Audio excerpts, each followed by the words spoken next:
Veste, kaj me zanima? Se boste vi zdaj v petek osredotočili sam na Dejana Orniga, pa teh vdorov 300 ljudem, ali recimo tudi šli malo širše, ker, ne vem, zdaj zgleda, kot da sta samo dva kriminalista se poslužila takega nezakonitega ravnanja. Verjetno tudi policija rekla, da je to pač dogodek, da ni to stalna, standardna praksa v slovenski policiji. Vsaka institucija seveda bo težila potem, ko se ugotovi neka nepravilnost, da se krivdo za posamezno dejanje čim bolj omeji. Ampak v danem primeru je treba vedeti, da po vseh dosegljivih informacijah je bil gospod Dejan Ornig določeno obdobje vendarle uradni registrirani sodelavec, kar seveda pomeni, da vednost o tem, kaj je delal in kdo je, nikako ne more biti omejena samo na dva človeka.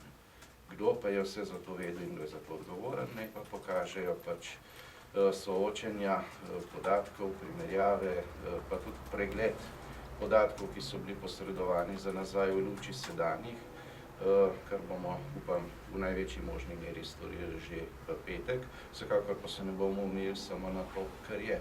Če bomo ugotovili še karkoli drugega, vas bomo seveda o tem tudi obvestili. Samo še tole, bi direktor kriminalistične policije moral vedeti, da se mu to dogaja?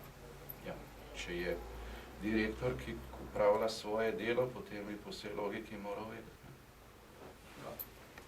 Vina Zonta, eno čisto praktično vprašanje. Menite, da boste do petka sploh uspeli zbrati vso potrebno dokumentacijo, da bi že lahko prišli do kakšnega zaključka? Dokumentacija, kot vidite, je že zbrana, vsaj tista, ki je dosegljiva.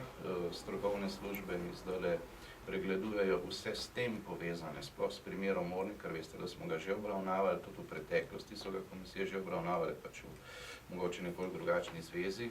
Skratka, vse, kar je bilo teh podatkov za nazaj in se potem zbere ključne informacije, ki so relevantne za to, da se malo pogleda sosledje izjav, pa tudi koliko so te izjave med seboj, ko bi rekel, skladne. Kajti, če se ugotovi seveda, da je bilo pa za nazaj kaj napačnega posredovano, potem pa to še precej razširilo dimenzije tega problema.